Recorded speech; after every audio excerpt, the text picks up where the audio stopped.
Okay, are we on? We're on? Yeah. Okay, great. Half a day, everybody. Good afternoon. I'd like to call this meeting of the Guam Ethics Commission to order. Today is Friday, August 30th. It is 12:12 p.m. in the afternoon. We'll get right into it. Director, could I ask you to call roll, please? Of course. We'll start with Chairman Christopher Cruz. Present. Vice Chairwoman Margaret Titenko is absent. Commissioner Marilyn Borja. Commissioner Dr. Robert Jack informed us he'll be arriving a little late. Commissioner Daphne Leon Guerrero. Present. And Commissioner Shannon Murphy. Mr. Chair, with 4 members present, we do have a quorum, and may I ask the Commission for a motion to excuse members not present at today's meeting? Thank you, Director. I move to excuse members not present. I believe that's our Vice Chair, and currently that would be Commissioner Dr. Jack as well. I'll second. Any further discussion? All in favor? Aye. Any opposed? Hearing none, Director, the motion carries unanimously. Thank you. Let's go ahead and move right into item number 2 of our agenda, the approval of minutes for our July 25th regular meeting. We'll give a brief moment for the commissioners to review the minutes provided in their packets, and then following that review, I'm going to need a motion to adopt our minutes for that said meeting. Thank you.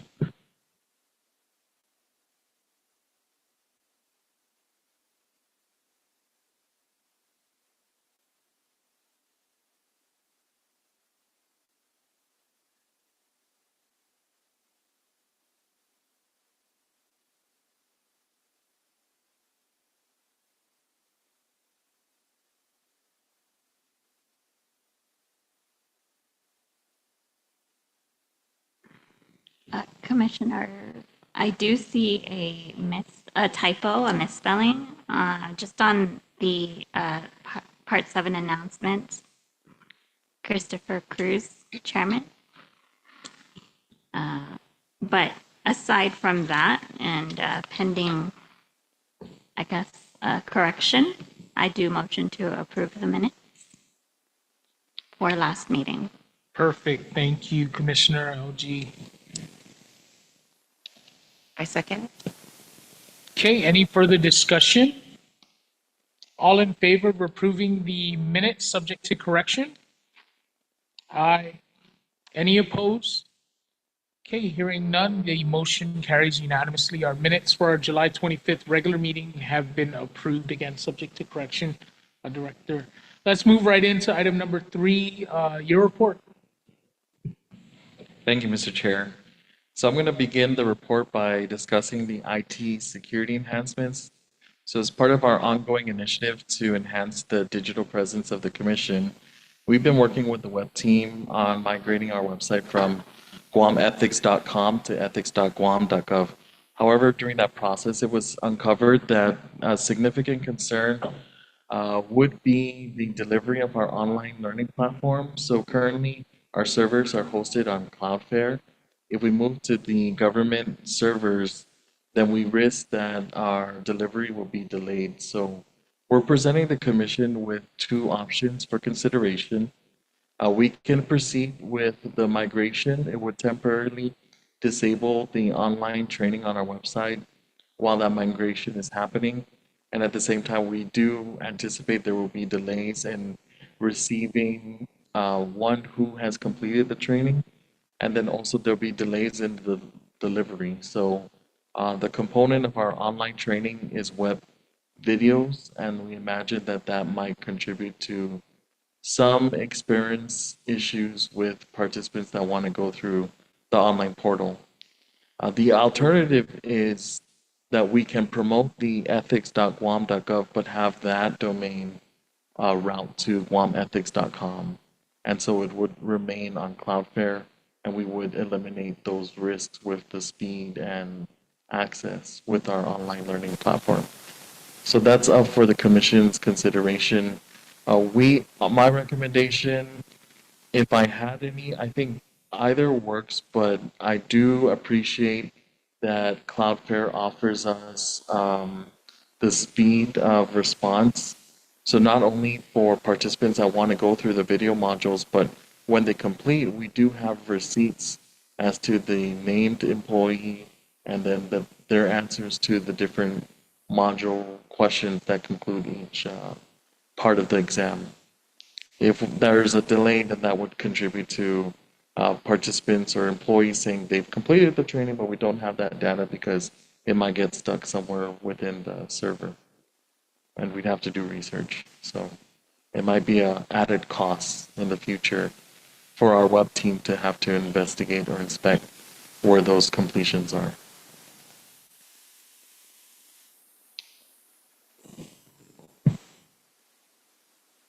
Yeah, I don't have a problem with the direction to, um, you know, keep the training on ethics.guamethics.com. You know, if that's going to mean that things are basically the way they are now without reduced or limited speeds. Um, Correct, and capacity. I mean, they And were capacity. suggesting that perhaps even on the .guam network, we would have issues with maybe the online portal might not work as well as it is right now, because there's a lot of coding involved to get those to be compliant with the government network. We can still promote ethics.guam.gov in all of our material, and then as they type it, then the address will redirect them to guamethics.com, and it'll maintain our existing server and that server's capacity. Those are our options. Alternatively, we just do away with the guamethics.com entirely, and then that would mean all of our content needs to now be migrated into the new server. And I mean, we're going to have issues with formatting, issues with content delivery. It can be done, but I just wanted to be honest about the challenges we foresee with that getting done.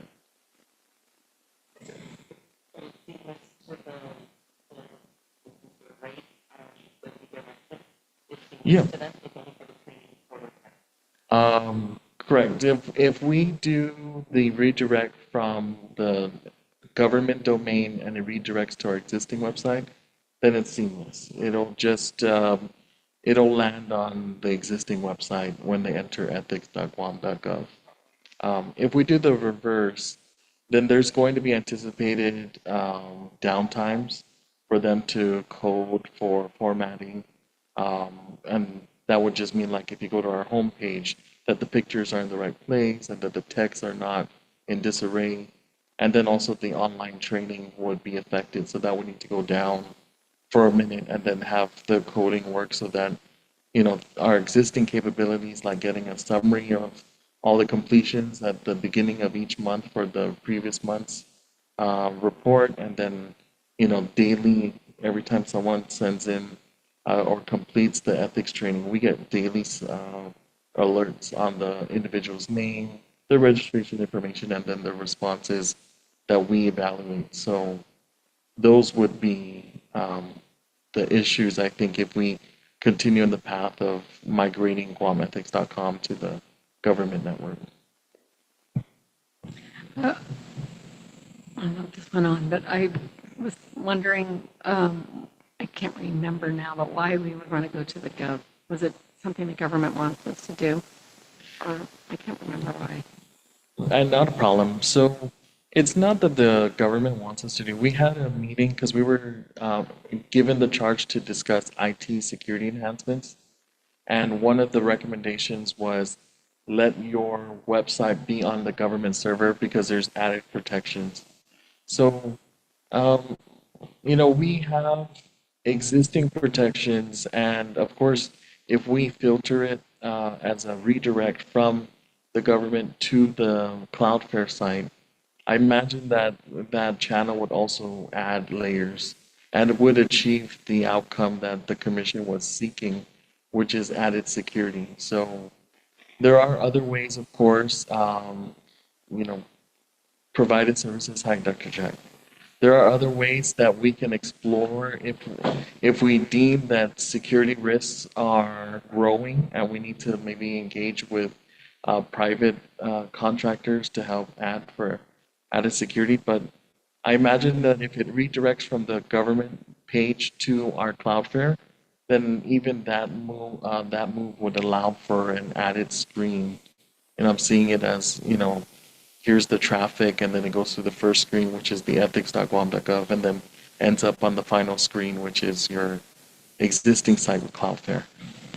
Well, the thing that's, we need to be secure most is the complaint, right? And that's the thing that we have to keep private. Yes, yes. And, to that extent, there's going to be leading conversations we'll probably have on closed proceedings.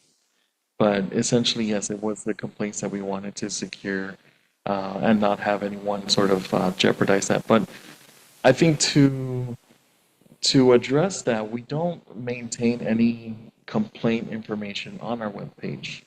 Our webpage can collect and receive complaints, but then that information is transcribed and sent via email to our government secured servers anyway.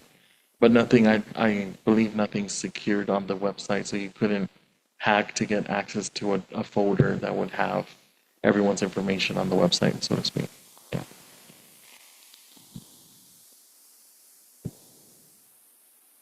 Key noted. Any other comments or questions on the recommended course of action moving forward for the ethics in government online training So and the issues with .gov? with these two options here, is there going to be any like cost constraints or any additional cost choosing one method over the other? That's a great question. So at this time, there may be, if we wish to redirect the Cloudflare site to the .guam.gov page. And the reason for that is all of the coding and then having to fix the pictures and the text, those would add work man hours to the web team, which we can absorb if that's the desire. We have sufficient funds within our budget to provide for it. But the opposite, which is to have the .guam.gov redirect to Cloudflare, would not require any additional man hours because it's just turning on a feature.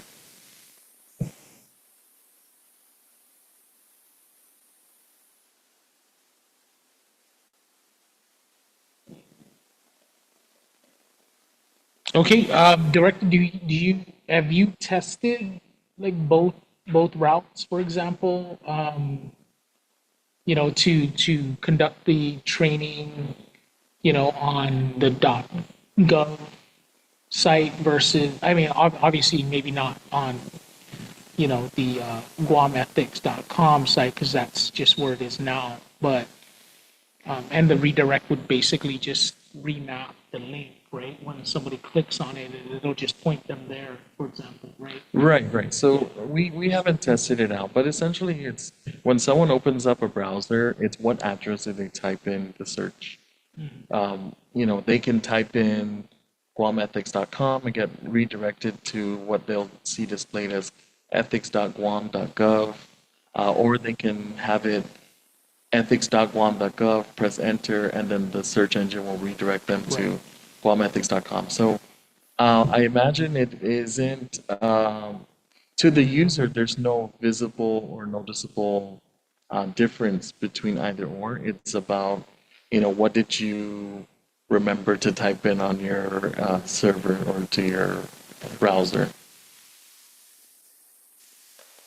And I'm not an IT professional, but I think that was the simplest way I could summarize it is, what do you remember to type in your search engine when you're wanting to visit the page?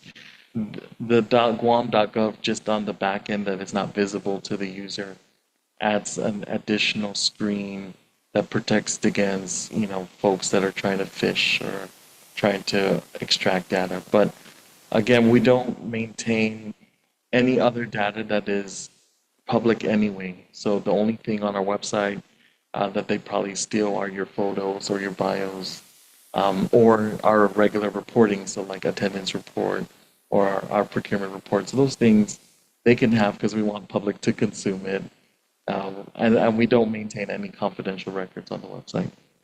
I mean, the only downside I could think of, right, just being in the space more or less, and maybe Director Nair can comment further, is just the complete takeover of the, Guam.gov domain, right?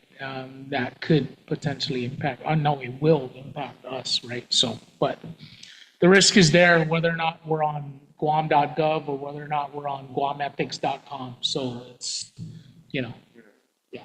So I'm all for the redirect to GuamEthics.com if that's going to maintain the speeds and the levels that the end user overall with the training can keep, for example. Yeah. Unless there are objections, for example. I don't think you need a vote, right? No vote, no Director, vote. to do that? Yeah. Okay, all right. And apologies, I didn't mean for that to drag on as long as it did. But I do appreciate the questions and the engagement. And of course, if you hear personally from individuals in the community about concerns with our website, you're always welcome to pass it on, and we'll work with the team to try to resolve that. The next item that I'd like to discuss is on our community presentation. So last week we talked about presenting to the coalition. This month, I'm happy to share we were pleasantly surprised to be invited to the Society for Human Resources Guam chapter annual conference. So Ruben and I were able to participate in a breakout session titled Link to Lead, and this was on like a speed dating platform. So there were several of us that were hosting table topics, and we were able to engage with those wanting to hear more about government ethics, about the work of the commission, and then also, what we hold our government officials to as far as accountability. So that was great. We were able to foster relationships and raise awareness about our initiatives within the HR community. The third item is ethics training for judicial officers. So this was an inquiry posed by the University of Guam, and in summary, they were inquiring whether judicial officers or judges who also serve as part-time faculty are required to attend ethics training. And I said that we would defer that question to the commission and have the commission decide whether you wish to waive it for this judicial officer or to extend that requirement to say that based on the capacity, part-time faculty do have to take ethics training, and they're getting reminders. There's no cost at this point because the commission waived it. I don't believe there's a harm, so I yield that decision entirely up to the commission if you'd like to maintain that for those adjunct faculty, because it is within that particular role we're mandating it, or if that decision is something else. Judicial officers probably already have some ethics training under their belt, right? But the only Yes. thing is once you start making exceptions, then you know how that goes. I agree. Yeah. And the reason why it's not an easy call is also when you think about a statute about complaints against officials, the commission has jurisdiction over all officials except for judicial officers or judges, right? They maintain and they govern themselves with its own ethics. Now, because they are part-time faculty, it would be, I think, a fair route to pursue, which is saying that because of the role as an adjunct faculty, you would take the ethics training as along with every other part-time and full-time official at the University of Guam. But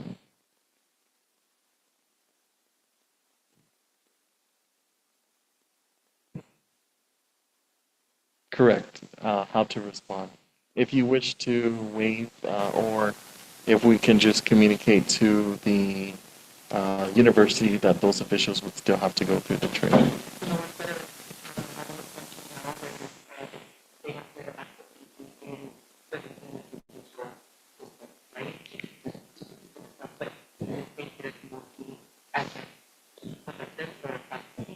Right, so.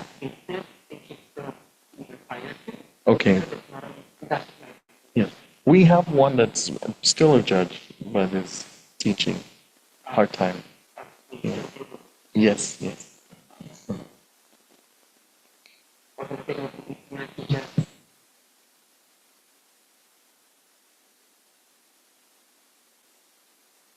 I mean, I think because he.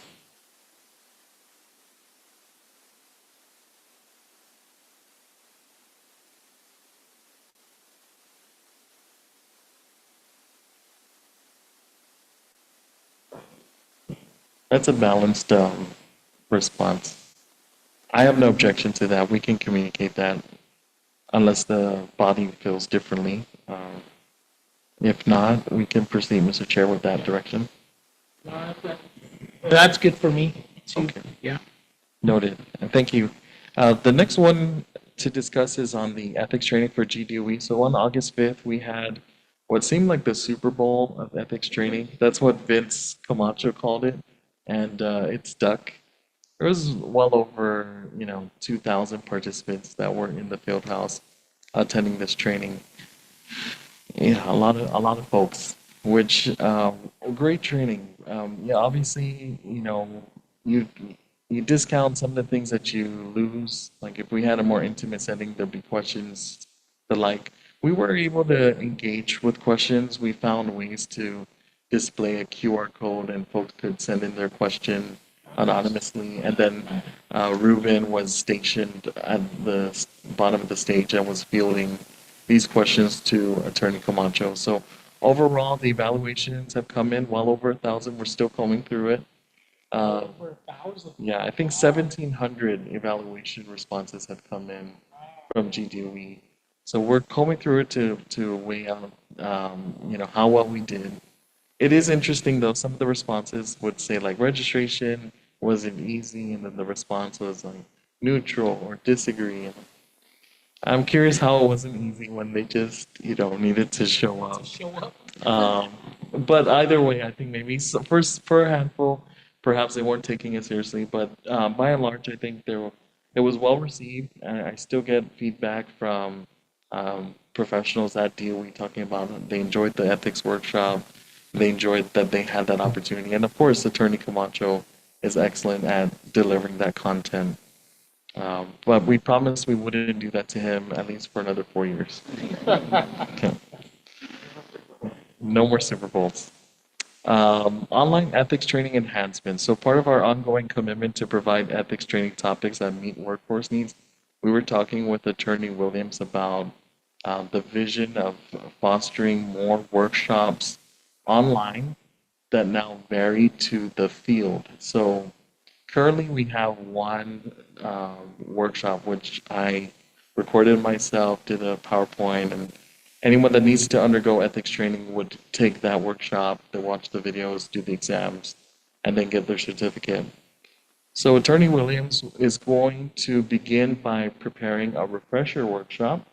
So this could go not so in detail because they would assumingly have a sort of baseline understanding of ethics.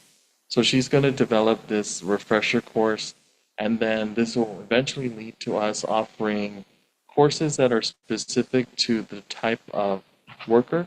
So we're thinking if you are an educator, we'd have an educator focused workshop, or if you are a first line supervisor ethics training workshop refresher courses. So we're tearing out with Attorney Williams now what are those unique categories, and she's already committed to developing that for us, which we'll make available on our website.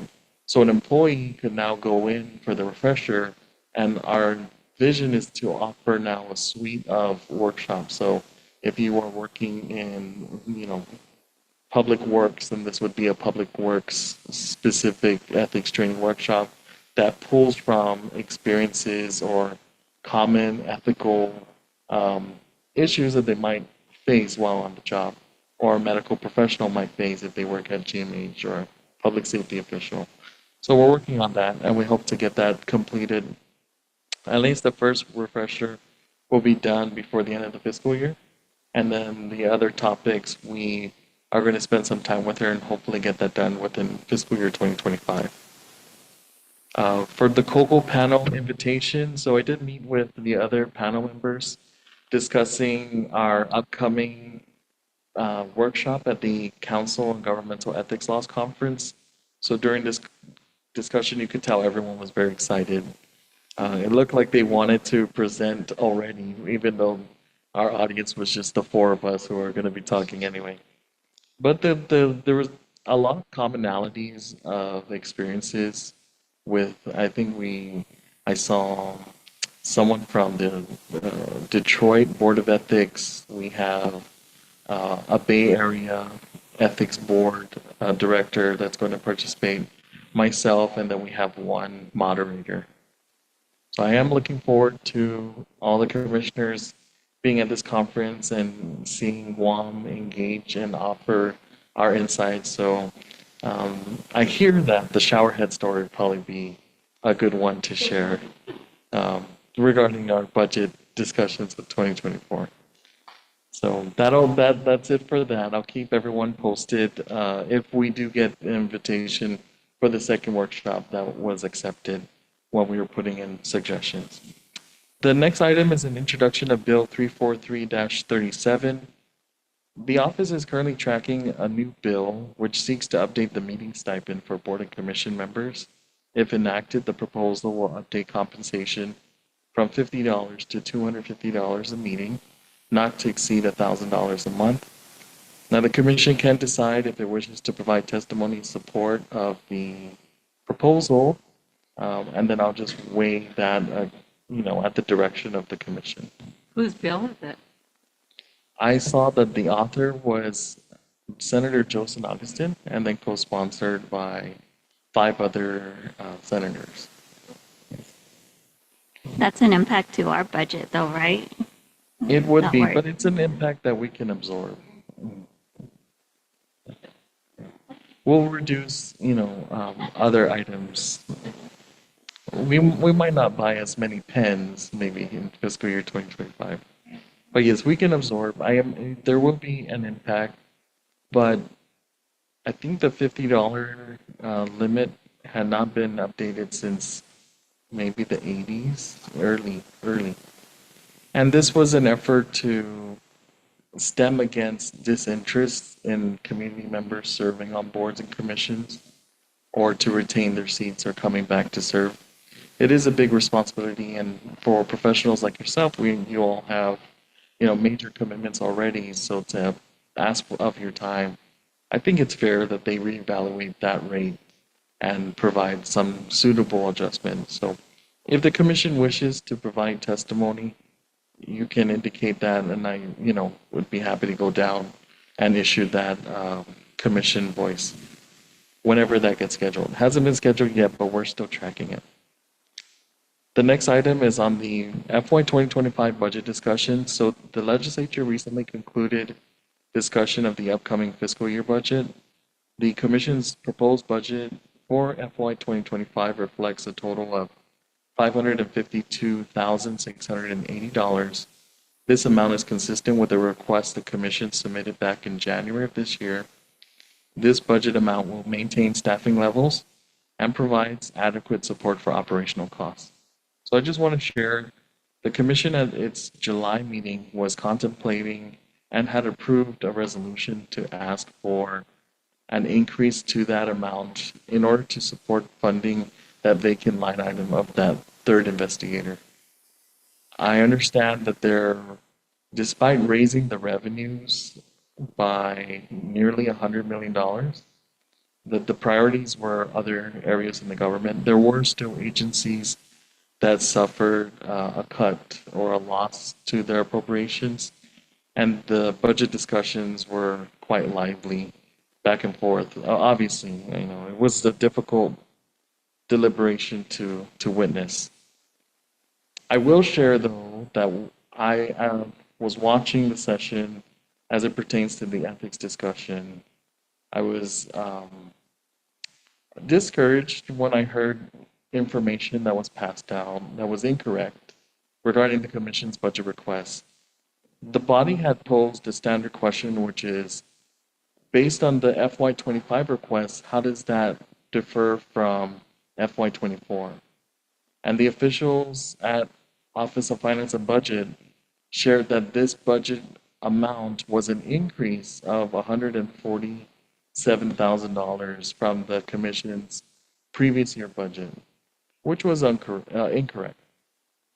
So that untrue statement encouraged discussion among the body, which was obvious, about the amount being, you know, to they were disappointed, they disagreed with the amount, and they further asked of that amount, where was it going, what object categories, and they said that $100,000 in that raise was going to salaries, which fueled even more discontent and discussion within the body. When that conversation concluded, I prepared and I was so want to thank the chair for being available. I reached out to the chair. I advised him of what was happening on the floor and asked it about, I had a few recommendations. One was to prepare a letter to articulate the real increase. And the real increase was not 147,000, it was instead $21,000. And of that amount, 11,000 went to increments for our classified personnel. And then there was an adjustment to the retirement contribution rate. It went from 29% of your annual salary to 32%. The difference of $8,000 was to support the purchase of an AED machine, which was mandated in law, that every government office now had to have an AED machine. The chair heard my suggestion. He agreed. A letter would, I think, be beneficial to the office to clarify the misinformation. That letter was prepared and transmitted to every senator's email.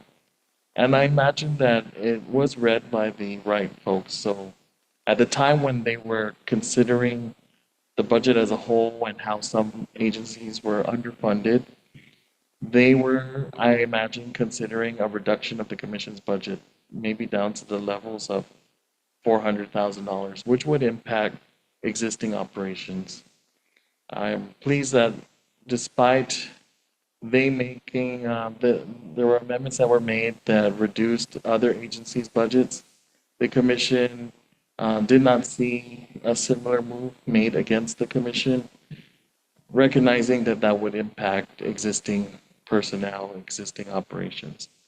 So today they're meeting at 2 p.m. to vote on the budget bill, and I'll keep the commission posted on the progress of that.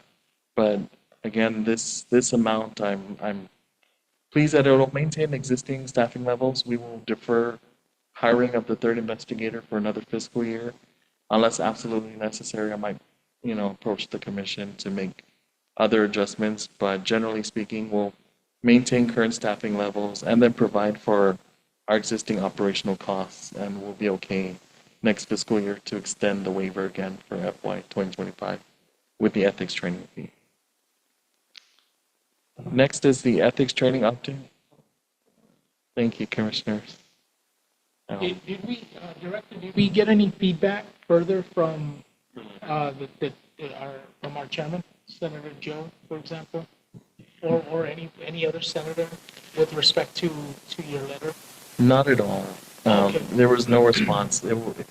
And even then, I imagine because deliberations happen constantly, I was worried that the letter might not even get to their desk or that they'd have a chance to review it. I imagine, they get tons of letters from many agencies, but ultimately, I'm hopeful that the right folks read it and saw what damage that would have done to the commission. That in fact our budget for current year is 535,000. So anything less than that would make the commission the only agency in the entire government of Guam that would have felt a significant decrease to their operations, at least percentage-wise. Okay, noted. Thank you. Thank you. Next for the ethics training update. So you have here for your consumption the figures for June, July, August. June, we had 151 participants attend a live workshop, 97 online, bringing our total for June 248 public officials completing ethics training. In July, that number grew slightly to 184, and then online was 99, so that total for July is 283. And then August, There's an asterisk because we're still collecting responses from GDOE, but preliminary, we have 1,761 employees trained in a live workshop, online 335. So that brings our total tentatively at 2,096. There were two entities in the July meeting that were highlighted as non-compliant and no action being taken by them. They were Customs and Quarantine Agency and GDOE. But we are pleasantly surprised that both have made significant steps to maintaining compliance. Customs and Quarantine, they have a new, is it an ASO now? So their new administrative services officer was responsible for this program at her previous agency, which was DOC, and she ensured that DOC was compliant with their director. And when she moved over to CQA, she's now like reminding everyone, did anyone get their ethics training? Most said, oh, we didn't know it was a mandate. But now we're seeing a lot of CQA officers going through the workshop. So we appreciate the partnerships that the team has fostered with other employees across the government, because that's really leading to success in getting compliance through. The final item, Very good. thank you, Mr. Chair. And so nobody's out there, right? Like just in la la land, for lack of a better term, Correct. right? Nobody, right? Yes, Okay, yes. perfect. We've now touched on 100% of the government of Guam workforce. The final item is budget reconciliation. So last meeting I was talking about the difficulties with the new FMIS system and unable to determine our budget balances. That's changed. I had a meeting with DOA comptroller about our issue, and it's a funny exchange because I received a screenshot of what was showing on their system, and the screenshot was exactly what I was describing in July. I said, you're telling the legislature that as of June, for example, simple number, we had $70,000. But then I'm looking in our online system in July, and that number is $90,000. So I don't understand how we could have made money in a month's time when we're spending money. So she came back with adjusted numbers, and those adjusted numbers still were on track. They were reduced, but they were still tracking that we were with more money than we were reported to have in the June CRER. I wrote on email the famous, based on this information, I will accept that this is the true amount and will proceed accordingly, which I suppose made the comptroller uncomfortable that, oh, that would put the pressure on me that you're spending on a report that I'm generating. We had, maybe 5 minutes later, I get a call that says, Jesse, disregard that email. It didn't sit right with me. We were looking through the numbers and we determined where the discrepancy was happening. When we migrated from the legacy system to the new system, payroll was not yet migrated. So payroll, at least for this agency, for 2 pay periods was being pulled from legacy. The new system balance was not being adjusted because payroll wasn't communicating, meaning our labor expenses were not accounted for, at least for 2 pay periods. So they were manually adding the labor costs for those 2 pay periods, and that's why those amounts were adjusted. I got new figures, which cleaned our books up, and now we are tracking what really is available. And we also discovered that we're just a small agency and we're taking a lot of initiative to reconcile these accounts before the close of fiscal year. All the other agencies, I can admit that there were 3 that haven't yet moved to the new system at all. So their payroll costs have never been factored in. So they're potentially spending money that they no longer have because that amount has never been factored in at the agency level. So I was informed that they had an emergency meeting with the DOA director to talk about this exposure they have for potentially not capturing all of the labor costs, and the government of Guam might be overspending because they're not seeing those two systems communicate with each other. 100 million. No more 100 million. So thanks to our due diligence, we saved the government of Guam a bit of money, I imagine. Yes. Now, those numbers are provided for you in the report. We do have set asides for anticipated encumbrances. So if you see under column L, under other requirements, starting with salary, there's still our merit bonus that needs to be paid out. Then we move under contractual. There's an amount for 315, and that is due to our AGA membership, so that's still pending to be paid. When you go to supplies, 12,100 is divided. 12,000 is for the honorarium. That's the budget that was approved by the commission, and the $100 is provided for um, paper. We're buying paper to refill our machine. Moving on to the next line item, 250 equipment. The $20,000 plus is the anticipated cost to replace our monitors. So the boardroom will have new monitors for us to continue again displaying the meeting and the interactions there, and then also for our training. And then the final category, 290 miscellaneous. The 7,032, that's to cover the remaining costs for stipends.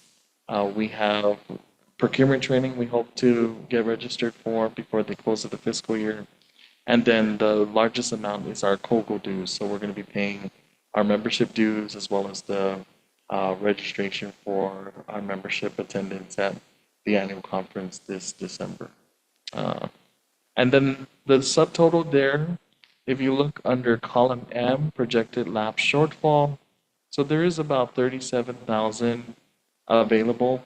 The 4,000 that you see available under miscellaneous category, we're keeping that intact within the general appropriations fund to cover any excess charges on our work hour costs. So our labor costs, I'm not spending to the penny because I just want to ensure that there's enough money and we don't overspend. So we're going to keep that. The difference is 33,000. So we are moving along with the approved commission priorities. We're going to be working with the consultant now that we have a full house on this floor. We're exploring soundproofing of the commission's boardroom. So as you deliberate the cases, there's no risk that a constituent or maybe another government official walking by would be able to hear the deliberation. So we're hopeful that we can commit all these funds before the end of the fiscal year, and then that will be provided for. We'll give an updated report at the next meeting. No, we heard that there are two divisions here, government corruption and then the main attorney general section here. But no, not everyone yet has moved over. Any questions on the director's report? I apologize for the amount of time it took to get through it. If not, Mr. Chair, that concludes my report, and we can proceed to close proceedings. Okay, very good, Director. I don't have any questions on, based on what you've reported. Any other commissioner? No? Okay. All right, I will need a motion to move into closed proceedings. Motion to move to item 4, closed proceedings. I'll second. Any further discussion? Okay, all in favor? Aye. Any opposed? Okay, we are moving into closed proceedings. It is 12:57 PM.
Sorry, I got disconnected.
Okay, all right. We are back in open session. It is 1:27 p.m.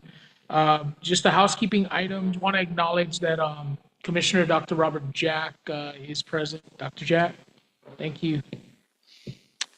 I will need a motion to move directly into item 6A, a new business, and the action for the following cases. Make a motion to move into new business. Any further discussion? Okay, all in favor? Aye. Any opposed? Hearing none, motion carries unanimously. Director, we're in item 6A of new business.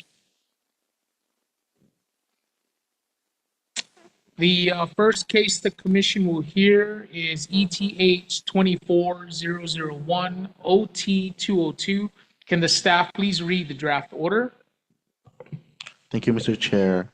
In regards to ethics case number ETH 24001 OT 202, on August 30, 2024, this matter came before the Guam Ethics Commission, who, after a review of the complaint and further investigation, found a majority vote no violation of 4 GCA 15204A or B or C. Therefore, it is hereby ordered that Guam Ethics case number ETH 24001 OT 202 shall be dismissed, and all records and deliberations relating to the complainant herein shall remain confidential pursuant to 4 GCA 15401B and C. Okay, is there a motion to adopt the draft order on case number ETH 24001 OT 202? I make a motion to adopt. I'll second. Any further discussion? All in favor? Aye. Any opposed? Hearing none, motion carries unanimously. The next case the commission will hear is ETH 24002 UT 202. Can the staff please read the draft order? Thank you, Mr. Chair. In regards to Guam Ethics case number ETH 24002 UT 202, the Commission will send a notice of alleged violation of specified standards of conduct, Chapter 15, Title 4, Guam Code annotated to the accused. Can I get a motion to adopt the draft order on case ETH 24002 UT 202? Yes, I motion to adopt the order of dismissal. Proceed. Apologies, Dr. Jack, that's going to be in order to proceed. Excuse me.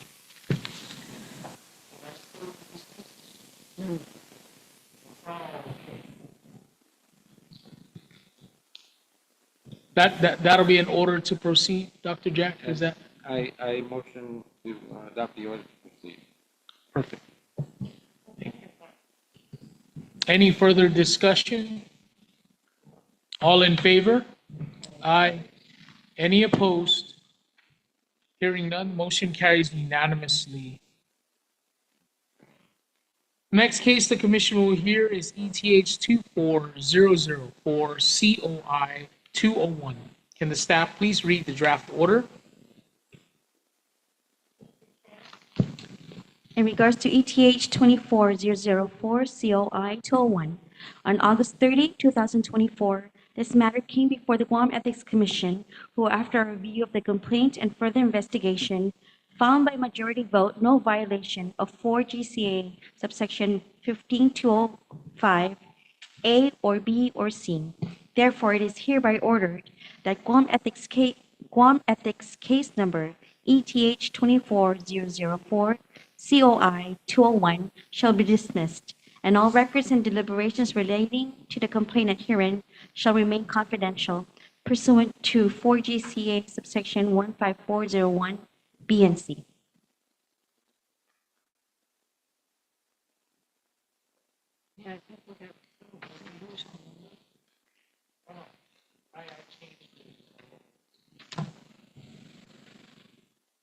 All right, can I get a motion to adopt the order of dismissal for ETH 24004 COI 201? Motion to adopt the ordinance. I second it. Any further discussion? All in favor? Aye. Any opposed? Hearing none, motion carries unanimously. The next case the commission will hear is ETH 24005 CI 201. Can the staff please read the draft order? Thank you, Mr. Chair. In regards to ethics case number ETH 24005 CI 201, on August 30, 2024, this matter came before the Guam Ethics Commission, who, after a review of the complaint and further investigation, found by majority vote no violation of 4 GCA 15203. Therefore, it is hereby ordered that Guam Ethics case number ETH 24005 CI 201 shall be dismissed, and all records and deliberation relating to the complaint herein shall remain confidential pursuant to 4 GCA subsection 15401 B and C. Can I get a motion to adopt draft order? Excuse me, thank you. Can I get a motion to adopt draft order on case number ETH 24004? I'm sorry, 5. Excuse me, ETH 24005 CI 201. Motion to adopt.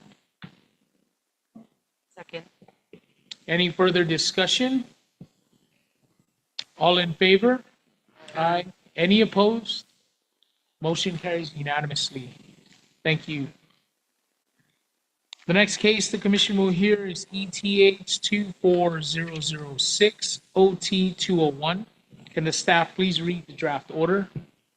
Thank you, Mr. Chair. In regards to ethics case number ETH 24006 OT 201, on August 30, 2024, this matter came before the Guam Ethics Commission, who, after review of the complaint and further investigation, found by majority vote no violation of 4 GCA subsection 15204 A or B or C.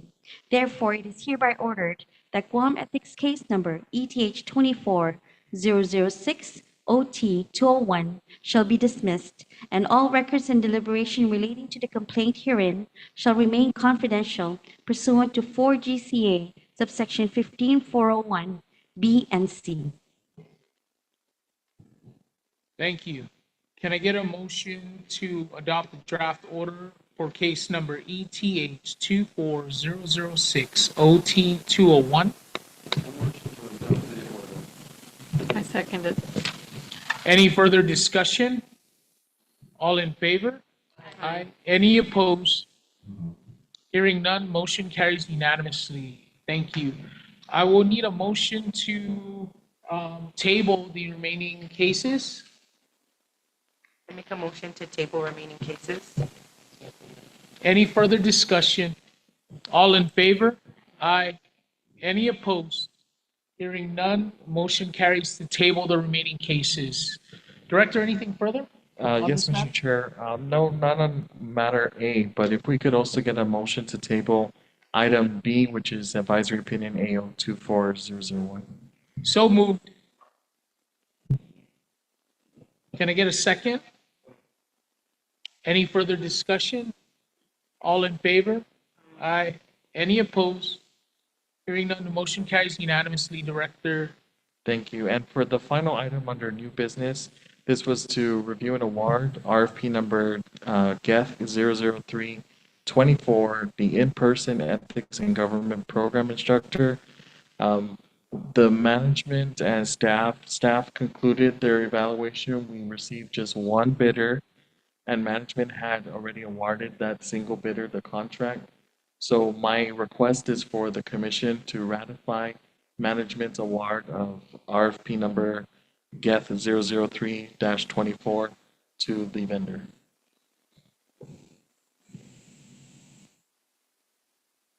are you at liberty to discuss anything further on that, Director?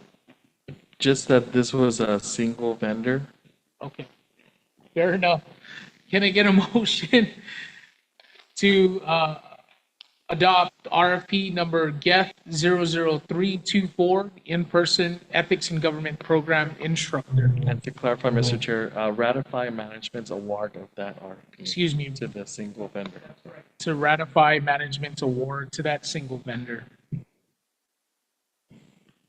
I make a motion to ratify.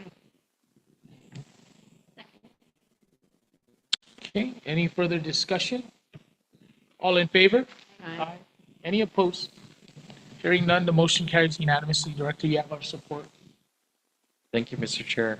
And then I suppose we'll just go back to unfinished business, the aging report.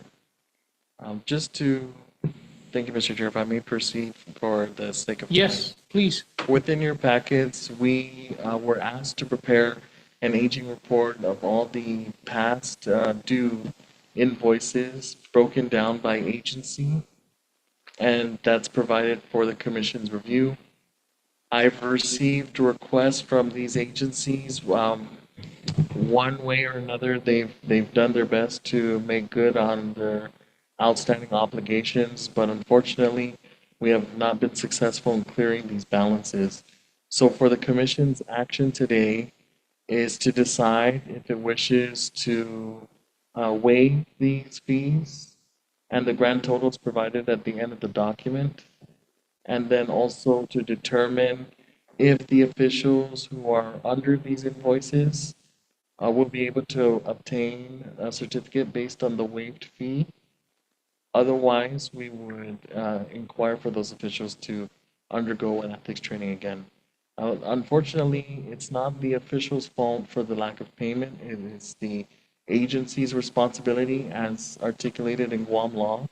I think we would be comfortable recommending waiving this as we have sufficient resources to support the commission with its operational costs. And then we can issue certificates for these aged ethics completions. The total, just to state for the record, is $32,725 that the commission is considering waiving. And of course, you'll see the detailed information broken down by agency, and you'll see that those workshops are dated as old as 2022 that they haven't paid for.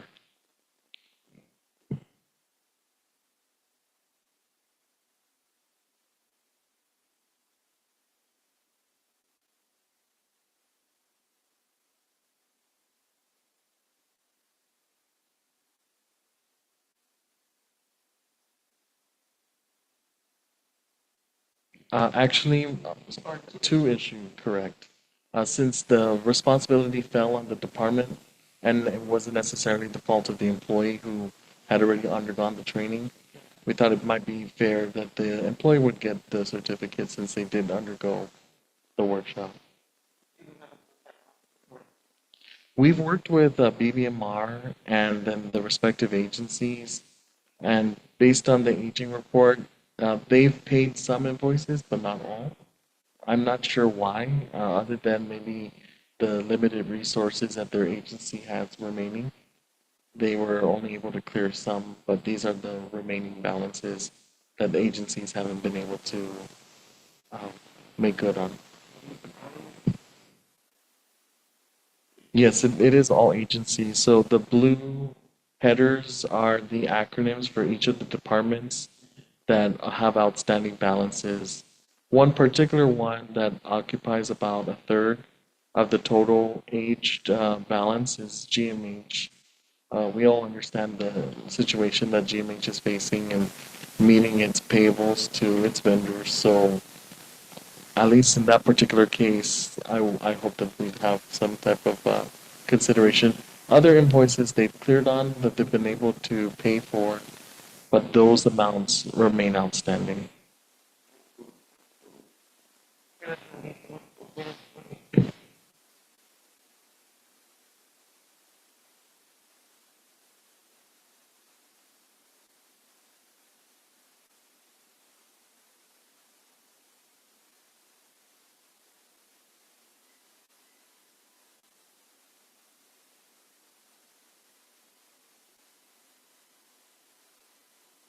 You know, that's a great point, Commissioner Borja. So what we can do is the commission has waived the workshop um, for the remainder of the fiscal year.